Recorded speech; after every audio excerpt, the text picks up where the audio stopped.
ఏమిటి ఏదో తీవ్రంగా ఆలోచిస్తున్నావు? జీవితాన్ని గురించి. అబ్బో, అది క్యాన్సర్కి మందు కనిపెట్టడం కంటే కష్టమైన పని.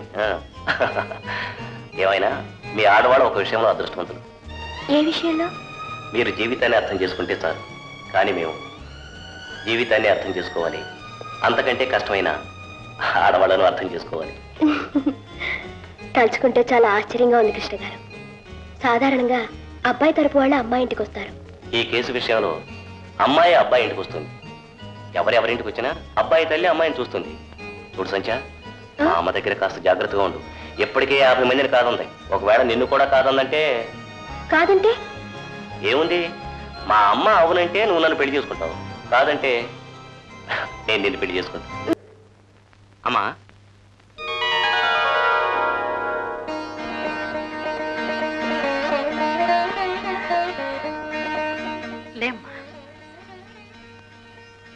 నీ పేరేమిటమ్మా? సంచా. నిన్ను కాదురా నేను అడిగింది. మీ నాన్నగారి పేరేమిటమ్మా? ఏం చేస్తుంటారు? ఇది వరకు మున్సిపల్ స్కూల్లో మాస్టర్ గా పనిచేసేవారండి. ఆరోగ్యం బాగుండక 6 నెలల క్రితం మానేశారు. అలాగా పాపం. మీ అమ్మగారమ్మా? లేరమ్మా, 6 ఏళ్ల క్రితం పోయారు. కృష్ణ, ఇక్కడుంటే నా నోరు ఊరుకోదు కానీ అత్తా కోడలు ఇద్దరు మాట్లాడుకోండి. వస్తాను. సంచా, వస్తాను. రామ్మా, కూర్చో. నమస్కారం అక్క. గోపి, నువ్వా? లాండ్రీకి వెళ్ళి బట్టలు తెమ్మన్నానా? ఇక్కడే తగలడామే. ఇంకా హోంవర్క్ చేసుకుంటాను అత్తయ్య. ఆ పని తర్వాత చేసుకోవచ్చు, మళ్ళీ కొట్టు కట్టేస్తాడు. ముందు ఆ పని చూడు. అలాగే, వస్తానక్క. అలాగే. వీడు నీకు తెలుసా అమ్మా? మా తమ్ముడు గోపి కలిసి చదువుకుంటున్నారు. గోపి మీ బంధువు అండి? ఏదో బీరకాయ పిచ్చి చుట్టరికం. వాళ్ళ అమ్మా నాన్న పోయాక తీసుకొచ్చి మా ఇంట్లో పెట్టుకున్నాం. ఏదో చదువు చెప్పించాలని మా కృష్ణ తాపత్రయం.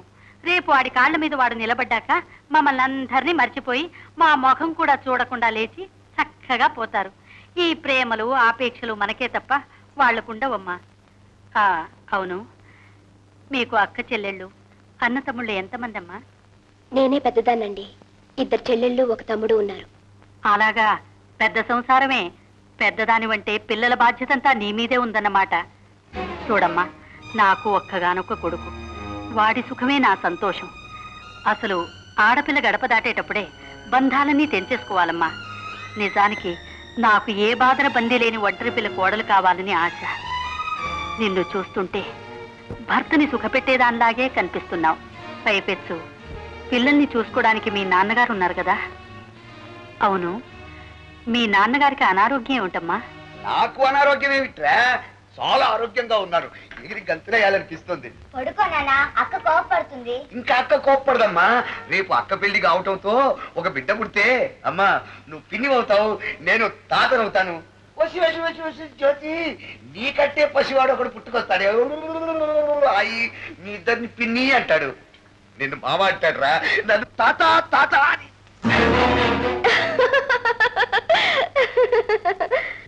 ఏమిటి, అత్తా కోడళ్ళు మాట్లాడుకోవడం కావలేదా? అక్క, నాన్నగారికి గుండె నొప్పి వచ్చింది.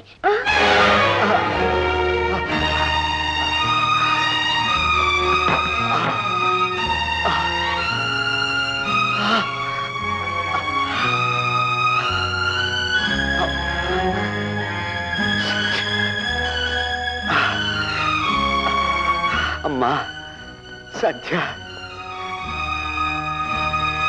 పిల్లలు పిల్లలు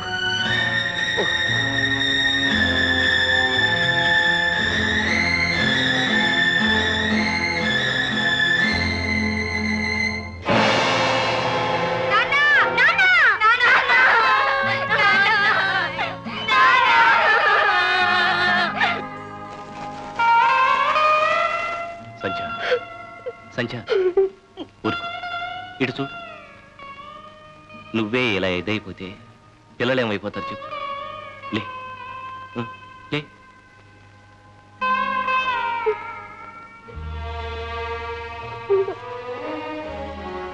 అమ్మా ఊరుకోమ్మా, ఊరుకో. ఇక నుంచి ఆ పసివాళ్లకు నువ్వు అక్కవ మాత్రమే కాదు, అమ్మవు నాన్నవు కూడా. పుణ్యాత్ముడు నవ్వుతూ బ్రతికాడు, నవ్వుతూ వెళ్ళిపోయాడు. అమ్మా, మా అమ్మవు కదా, ఊరుకోమ్మా, ఊరుకో. ఊరుకో అమ్మా, నీకు మేమున్నాం. నేను పంకజం నిన్ను పిల్లల్ని కడుపులో పెట్టి చూసుకుంటాం. నీకే దిగులు వద్దు. పాపం బతికిన నాడు ఎంత హుందాగా బ్రతికాడు. 500 రూపాయలు బాకీ ఉంటే పాపం 10,500 రూపాయలు అప్పుగా తీసుకున్నాడు. అది తీర్చలేకపోయినని బాధపడిపోతూ ఉండేవాడు. పాపం నేను తీర్చలేకపోయినా అమ్మాయి తీరుస్తుంది లేవయ్యా, అమ్మాయి తీరుస్తుంది లేవయ్యా అంటూ ఉండేవాడు మహానుభావుడు. వస్తాను సంధ్య. ఈయనేంటమ్మా, అన్నగారు బ్రతుకుండగా ఏదో మందు ఇవ్వడానికి వచ్చేవారు, సరే ఆయన పోయిన తర్వాత కూడా ఈయనెందుకు? లోకులు కాకులు 10 రకాలుగా అనుకుంటారు. ఆయన్ని ఇంటికి రావద్దని చెప్పు. అమ్మా పంకజమ్మ, మన కళ్ళు మంచివైతే లోకమంతా మంచిగానే కనిపిస్తుందమ్మా. కాదు కామెరల రోగం వచ్చిందనుకో, లోకమంతా పచ్చగానే కనిపిస్తుంది. లా ప్రకారం భలే పాయింట్ లాగారు. ఇక ఆర్గ్యుమెంట్ లేదు, జడ్జిమెంటే. సర్లేండి. నడు నడు నడు నడు నడు నడు నడు.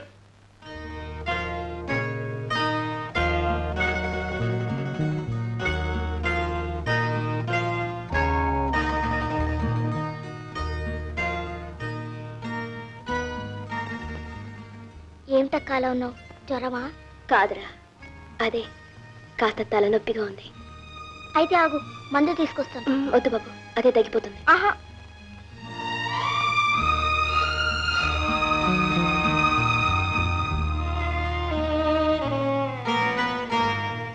ఇవిగో ఒక్క మాత్రలు. మొన్నెప్పుడో నాకు తలకాయ నొప్పి వస్తే డాక్టర్ గారు ఇవి ఇచ్చారు, వేసుకో. ఇందక్క అమృతాన్ని రాస్తాను. అక్క, నువ్వట్ట కూర్చుంటే నాకు ఏడుపు వస్తుందక్క. నేనంటే మీకెంత అభిమానం.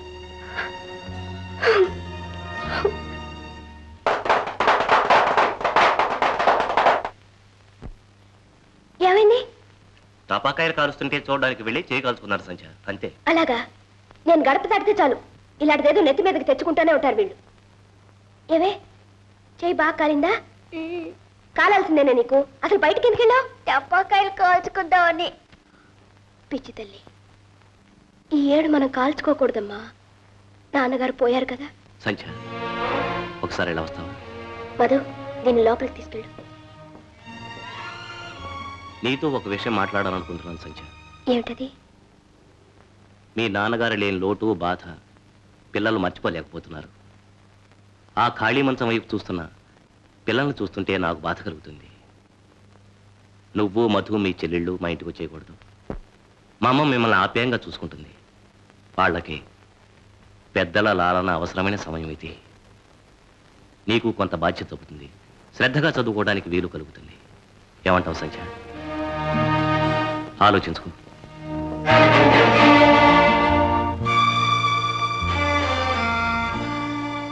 కృష్ణ గారు చెప్పింది కూడా సబబేననిపిస్తోంది. ఈ స్థితిలో కృష్ణ గారు తప్ప నాకు సాయం చేయగలిగిన వారు ఇంకెవరున్నారు? నేను ఒక్కదాన్ని ఈ పిల్లల్ని వాళ్ళ బరువు బాధ్యతల్ని భరించగలనా? అలా కాకుండా కృష్ణ గారింటికే వెళ్తే నాకు పిల్లలకి మంచి జరుగుతుంది.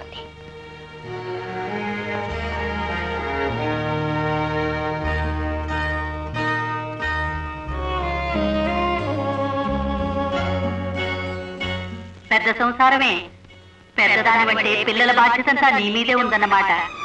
చూడమ్మా, నాకు ఒక్కగానొక్క కొడుకు, వాడి సుఖమే నా సంతోషం. అసలు ఆడపిల్ల గడప దాటేటప్పుడే బంధాలన్నీ తెలిసేసుకోవాలమ్మా. నిజానికి నాకు ఏ బాధన బందీ లేని ఒంటరి పిల్ల కోడలు కావాలని ఆశ. లేదు లేదు, ఈ పిల్లలు అనాథలు కావడానికి వీల్లేదు. నా తమ్ముడు, నా చెల్లెళ్ళు దిక్కులేని వాళ్ళు కాకూడదు, దిక్కులేని వాళ్ళు కాకూడదు. ఏమిటక్కా, ఏమైంది? ఏం లేదు నాన్న, పడుకో.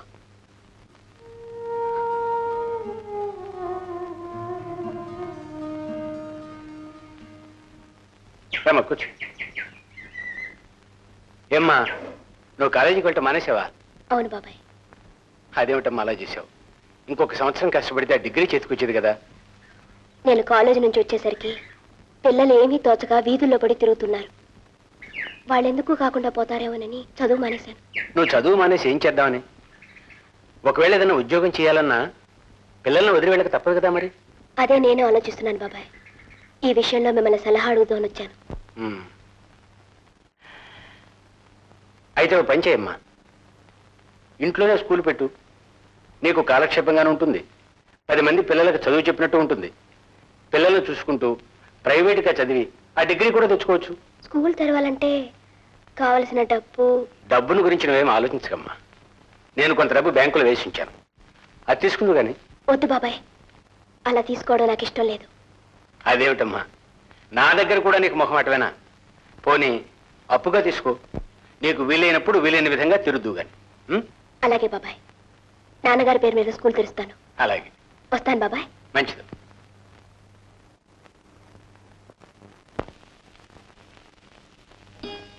సంధ్య, కూర్చో.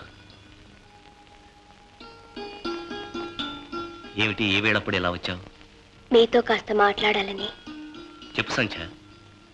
నిన్న మీరు చెప్పిన విషయం మీద తీవ్రంగా ఆలోచించాను. Very good. మా ఇంటికి ఎప్పుడు రావాలని నిర్ణయించుకున్నావు? రాకూడదని నిర్ణయించుకున్నాను. పిల్లల బాధ్యత నేనే తీసుకోవాలని నిశ్చయించుకున్నాను. మా ఇంట్లో మా నాన్నగారి పేరున స్కూల్ తెరవబోతున్నాను. ఇప్పుడంత అవసరమే వచ్చింది సంధ్య. పిల్లల్ని తీసుకుని మా ఇంటికి వచ్చేయచ్చు కదా. ఆశ్రయం ఇస్తాననడం మీ మంచితనం, గొప్పతనం కృష్ణ గారు. మీ ఔదార్యాన్ని ఆసరాగా తీసుకుని మీ నలుగురు మీ ఇంటికి రావడం మాకు భావ్యం కాదు. అదేమిటి సంధ్య, ఆ పిల్లలు నాకేం పరాయి వాళ్ళ? నీ తమ్ముడు చెల్లెళ్ళు నా వాళ్ళు కారా? మీరు వాళ్ళని ఎంత అభిమానంగా చూసుకున్నా ఆ పిల్లలతో సహా నేను నా ఇంట్లో అడుగు పెడితే కోడలిగా ఆ ఇంటికి, భారీగా మీకు చేయవలసిన న్యాయం చేయలేనండి. వాళ్ళకి నా దగ్గర ఉన్నంత స్వేచ్ఛ, చనువు మీ దగ్గర ఉండవు. వాళ్ళ అమాయకత్వం మూలాన తెలియకుండా ఏదన్నా పొరపాటు చేస్తే మన వైవాహిక జీవితంలో ముందు ముందు కలతలు, స్పర్ధలు రావచ్చు. అది జరగని పని సంధ్య. జరగనివని మనం అనుకునేవి జరిపించడమే ఆ భగవంతుడికి వినోదం. రేపు నా తమ్ముడు, చెల్లెళ్ళు పెద్దవాళ్ళయ్యాక మేం మా ఇంట్లో కాదు, మా బావగారింట్లో అనాథ పిల్లల్లా పెరిగామన్న భావం వాళ్ళని కుంగదీస్తుంది. అది నాకిష్టం లేదు. అతి చిన్న విషయాన్ని భూతద్దంలోంచి చూసి భయపడుతున్నావు సంధ్య. నువ్వు కీడించి మేలించడం నాకు అలవాటు కృష్ణ గారు. నీ తమ్ముడిని నేను చదివిస్తాను. నీ చెల్లెళ్లకు మంచి సంబంధాలు చూసి నేను పెళ్లిళ్ళు చేస్తాను. ఈ ఆవేశ పొంగు రేపటికి చల్లారిపోవచ్చు. మీకే కాదు, రేపు నాకు పెళ్ళయ్యి బిడ్డలు పుడితే నాకు తెలియకుండానే నాలో స్వార్థం ప్రవేశిస్తుంది. అప్పుడు నా తమ్ముడు, నా చెల్లెళ్ళు నాకు భారం అవుతారు, దూరం అవుతారు. పెళ్ళై పిల్లలు పుడితే నీలో మార్పు వస్తుందంటావా? అది నేను నమ్మలేను. లోకధర్మం అండి అది. స్వార్థం అన్నా, సంకుచితం అన్నా సహజం అది. తను, తన ఇల్లు, తన భర్త, తన బిడ్డలు, ఆ తర్వాతేనండి ఆడదానికి మిగతా ప్రపంచం. నా కడుపును పుట్టిన బిడ్డల పట్ల నాకుండే ప్రేమ నా తోడ పుట్టిన పిల్లల పట్ల ఉండదు. వాళ్ళకి అన్యాయం చేసిన దాన్ని అవుతాను. అపోహపడుతున్నావు సంధ్య. కాదు, ఎంతో ఆలోచించి మాట్లాడుతున్నాను. నేను ఎన్నుకున్న మార్గంలో ఎన్ని మైళ్ళు నడవాలో, ఎంత దూరం పోవాలో నా ఊహకు అందడం లేదు కృష్ణ గారు. గమ్యం లేని పైన విధి. ఈ చుక్కాని లేని నావ ఏ గాలివాటుకి ఎటు కొట్టుకుపోతుందో తెలియకుండా ఉంది. ఈ స్థితిలో ఉన్న నా కోసం మీద ఎదురు చూస్తూ ఉండిపోవడం నాకు ఇష్టం లేదు. అందుకని దయచేసి ఇంకో స్త్రీకి మీతో జీవితాన్ని పంచుకునే భాగ్యాన్ని కల్పించండి. ఇది నా ప్రార్థన, అభ్యర్థన. నేనంతటి ఆత్మనిగ్రహం లేని బలహీనుడుగా కనిపిస్తున్నాను సంధ్య. నా గుండెను గుడిగా చేసుకుని ఆరాధించే వ్యక్తిని త్వరగా మర్చిపోయేటంత అల్పుడిగా కనిపిస్తున్నానా? దయచేసి నా మాట వినండి. నా తమ్ముడు, నా చెల్లెళ్ళు పెద్దవాళ్ళై వాళ్ళ కాళ్ళ మీద వాళ్ళు నిలబడేంత వరకు నా కళ్ళకి మరేది కనిపించదు. ఇదో కఠోరమైన తపస్సు. నా గురించి మీరు విధికి ఎదురెత్తు ఓ దేవత తపస్సు ప్రారంభిస్తే ఆ దేవత కరుణ కోసం ఈ భక్తుడు తపస్సు ప్రారంభిస్తాడు.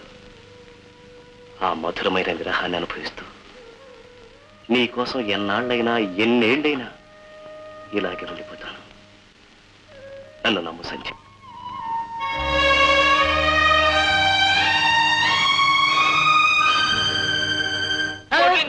అయ్యో ఏమిటయ్యా, ఏమిటి నా గుమ్మం మీద చూస్తూ వెళ్ళిపోతున్నావు ఏమిటి? నా చూస్తే లోపల రావాలని అనిపించట్లేదు. ఏమిటయ్యా ఈ మధ్య ఎక్కడా కనపడటం లేదు? ఏదో బాబు తమ దయవల్ల ఇలా హాయిగా ఉన్నాను. పొరపాటున్న 10 సంవత్సరాల క్రితం తమ గడప తొక్కినందుకు 10,000కి నేను నార్పేశాను. ఊరుకోవయ్యా విషయాలని ఇప్పుడు అవేవి గతం అంతా తవ్వుకోక. అవును, ఈ మధ్యతో పొలం కట్టినేదో నీకేదో తగు వచ్చిందని పొలం కట్టినాయి. ఎక్కడ బాబు? బోధి పక్కనే. అబ్బే నూతి గట్టి తవ్వు కూడా లేదు బాబు. ఏమీ లేదా? లేదు బాబు. అంటే ఎవరైనా కొట్టడం గానీ తిట్టడం గానీ తిట్టే చెప్పు. 7 చెరువులు నీళ్లు తాగించి 3 కోట్ల తిప్పేస్తాను. అలాంటిది ఏమీ లేదు బాబు. హాయిగా ఉన్నాను తమ దయవల్ల. హాయిగా ఉన్నావా? ఏమున్నావయ్యా? ఇంట్లో నాన్న గొడవగానే ఉందట, నీవు చెప్పిన మాట ఆవిడ వింటలేదట, ఆవిడకి ఏదో విడాకులు ఇవ్వాలని అనుకుంటున్నావట. అన్నీ తమ దయవల్ల నా భార్య 6 నెలల క్రితమే నన్ను వదిలి లేచి వెళ్ళిపోయింది బాబు. వెళ్ళిపోయిందా? అవును బాబు. ఏమిటి పేటర్ ఫీజు లేకుండానే? అదొక్కటే నాకు దక్కింది బాబు. ప్రజలంతా ఈ విధంగా శాంతి భద్రతలు కాపాడుకుంటూ ఉంటే నా సంగతి ఏమిటి అంట. ఒరే ఒరే ఒరే ఒరే ఒరే ఒరే ఒరే ఒరే ఆపడరా, నేను టీ అనలేదురా, ఏమిటి అన్న. ఒరే రాత్రి పిల్లలారా, ఒరే మీ చెవులకి ఎప్పుడు పుట్టి విషయం తప్ప ఇంకేమీ వినిపించదు ఏమిట్రా మీకు? ఒరే 2 చెవులు పుట్టినందాలే బాబా నేరకపోయి అన్నారా మిమ్మల్ని. ఒరే మావా, రే నాన్న, రే నాన్న, రే మావా, ఊరుకుంటారా బాబు, ఊరుకుంటారా. సైరన్ అనుకునే మార్కెట్ లో షాపులన్నీ మూసేస్తారా, ఊరుకుంటారా. మీరు ఊరుకోరు, మిమ్మల్ని ఎలా ఊరుకోబెట్టాలో నాకు తెలుసు. ఉండండి.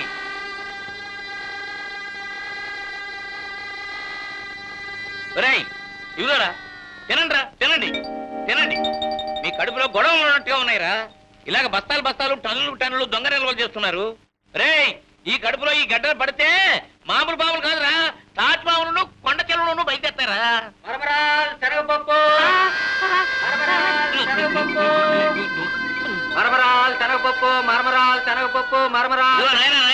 నాయనా, ఈ 10 పైసలు మరమరాలు ఇచ్చి ఇదిగో ఈ రూపాయి ఇస్తాను నీకు. ఇక ఈ వీధిలోకి రాకు. ఈ ఊళ్ళో ఇలాంటి వీధి ఉన్నదన్న సంగతే మర్చిపో. ఎందుకంటే మా కొంపలో ఘటోత్కచుడు బకాసురుడు అద్దుకున్నారు. వాళ్ళ గురించి మమ్మల్ని ఆరిపోయి బాబు. ఇదిగో మంచిది నాయనా, పద. రే ఇవిగోరా మరమరాలు. ఆ కడుపులో మరమరాలు సంచి ఉంటుంది, అందులో తోసేయండి. ఏమండో ఇది విన్నారా? నేను ఏమీ వినలేదు. మన నెల విద్రోజులు గాన కచేరీ తప్ప. ఇది రోజు ఉన్నదేగా. సంజ ఇంట్లో స్కూల్ పెడుతుందట. ఏమిటి స్కూల్ పెడుతుందా? అదేమిటి, ఆ ఇల్లు నేను అమ్మేసేసి కమిషన్ తినాలనుకుంటున్నానే. మీరు తింటూ కూర్చోండి, జరిగేవి జరుగుతూనే ఉంటాయి. చూస్తావుగా ఈ గండ బేరన్నం అంటే ఏమిటో చూపిస్తా. చాలు అంతే. ఆహా బోర్డు దాకా వచ్చింది అప్పుడే. అవును మావయ్య. మధు బోర్డు కట్టడం అయిందా? రండి మావయ్య. ఏమిటమ్మా ఈ ఇంట్లో స్కూల్ పెడుతున్నావా? తల్లిదండ్రులు లేని పిల్లవు ఏదో అప్పుల్లో ఉన్నావు కదా, ఈ ఇల్లు అమ్మే ఆ అప్పులు తీర్చిపెడతావు నేను అనుకుంటూ ఉంటే నువ్వు చేసే పని ఇదా? అవును, నా 10,500 రూపాయల సంగతి ఏం చేసావు అది తెలుసు. తీర్చేస్తాను మావయ్య. మీ అప్పు, నాన్నగారు చేసిన బాకీ, స్కూల్ మీద వచ్చే ఆదాయంతో తీర్చేస్తాను. అంటే ఇంక మాతో నీకు అవసరం లేదన్నమాట. మమ్మల్ని కూరాకలో పురుగులా తీసి పారేసావన్నమాట. అదేం మాట అత్తయ్య, నాకు బంధువులంటూ మీరు తప్ప ఇంకెవరున్నారు? ఆ గౌరవమే మా మీద ఉంటే మాకు తెలియకుండా ఇంత పని చెయ్యు. పైగా ఆడది స్కూల్ పెట్టడం, పంతులమ్మ కావడం మన ఇంట వంట లేదు. ఎవరైనా వింటే నలుగురు నవ్వుపోతారు. ఇదేం దొంగ పని కాదు, చెడ్డ పని అంతకంటే కాదు. ఏది ఏమైనా సరే ఇది నడవడానికి వీల్లేదు, నడవదు. అలా చెప్పించుకు మావయ్య. స్కూల్ చక్కగా నడవాలని, మేము చల్లగా బ్రతకాలని దీవించు. నేను జీవించను, నా స్వభావంలోనే లేదు. ఈ స్కూల్ నడవదు, ఈ పిల్లలు ఇంటికి పోతారు, ఇదంతా నేనే అందిస్తాను. ఇదంతా నాదోరా జరుగుతుంది, జరుగుతుంది.